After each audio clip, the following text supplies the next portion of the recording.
ए साडियां बीबियां दा ए किन्ने मुंडे विच बैठे ने जिन्ना छिकू बना के दूलन विच बिठाउंदे दूला विच बिठाउंदे ते मैरिज हाल विच छिकू झूला इंज चल उत्थे स्टेज तक जाता है। ए नवा तमाशा बगैरती का निकल आया है। पूरी जंज वेंदी है दूलन उपर दूला उपर ते पूरी बरात मैरिज हाल च वेखदी है।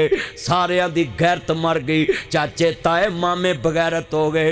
भैणियां मेरे सामने धी झूले च बह के पूरी जंज नूं विखाउंदे ने। इस तो वड्डी बगैरती की हो सकदी है? कदी इस्तां भी विखाइयां सी। अगले नौवां नूं घुंड कढ़ा के डोले पाउंदे सी। और घुंड कढ़े हुंदे सी ना, और घुंडां च धीआं टक के तोड़दे सी। और तेरी 20 साल दी गैरत किधर गई जिहदी धी ते अख नहीं सा पाउण देंदा, ओनूं झूले च पा के पूरी मैरिज हाल च विखाया। लो रज के मेरी धी वेख लो। वज़ा में तुम नसारा तमद्दन में तुम हनूद। ये है मुसलमान जिन्हें देख के शर्माए यहूद। अल्लाह की कसम है तुमने तो उनको भी शर्मा दिया है जिनका ये काम था। अल्लाह की कसम तुम्हें ये काम करते देखते हुए शैतान भी कहता है इन्हां दे हुंदियां मेरा इत्थे की काम है।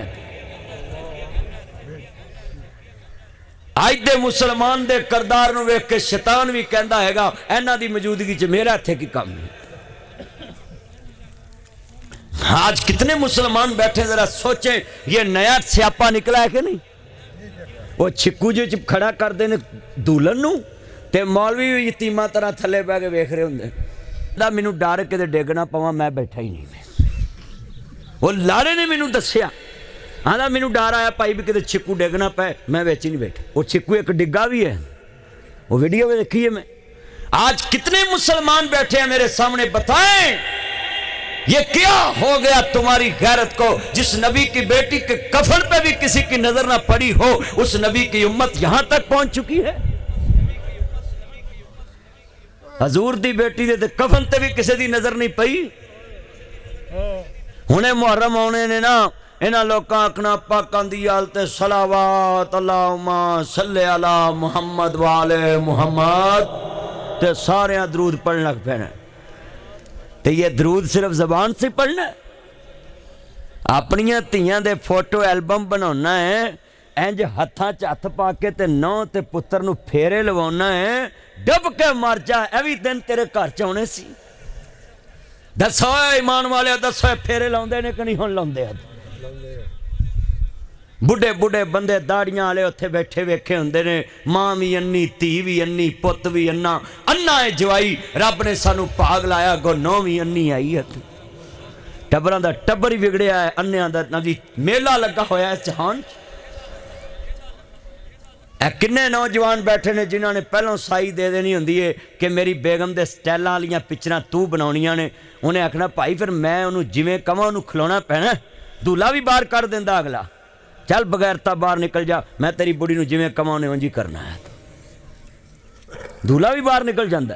वो फिर कली जनाबे ला ऐसे ऐसे स्टाइलां नाल तस्वीरां बनाउंदी है। मैं कहना सारी जिंदगी वो अपने लाड़े दे इन्ने हुक्म नहीं मनदी जिन्नी वो फोटोग्राफर दी मनदी है। और फिर कितनी बगैरती है कि वो विखांदे ने, फिर विखांदे ने वेखना तेरी भाभी दी तस्वीरां किड्डियां सोहणियां। वो आंदा बिल्कुल ये तो धी चंगी है पर तू किसी खच दी खच है। भी जिन्हें अपनी बीवी दियां तस्वीरां एल्बम बना के ते यारां नूं विखाइयां ते जनाब जी लोकां नूं दित्तियां। दसो भी फोटोग्राफर किसी दा सका हैगा? उच्ची बोलो। वो गैर महरम है ना, जिहड़ी उन्हें चंगी तस्वीर लगी उन्हें पासे कर लैनी। वो वेच देवेगा, गूगल ते वेच दू, नैट ते वेच देवेगा। वो तेरियां धीआं दियां तस्वीरां विक के अगले पैसे कमा के खा गए, तेनू खबर ही नहीं।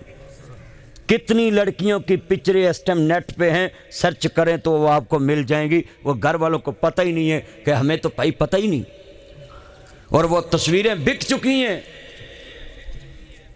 और तुम्हें पता ही नहीं। हमारा सिर्फ हाल ये है, बस मौलवी को चाहिए सिर्फ आपको जन्नत का टिकट दे दे और बस आप कहें बल्ले बल्ले ए नाल दा मौलवी पाकिस्तान च कोई नहीं। तो जेड़ा मौलवी तुहानूं तुहाड़ियां करतूतां वहाए ना बाद च ये मदनी नूं की लोड़ सी इहो जी गल करन दी, ते तुसीं अपनी करतूतां ठीक कर लो। जो असा देखना असा ओदी रद्द ते करना है ना।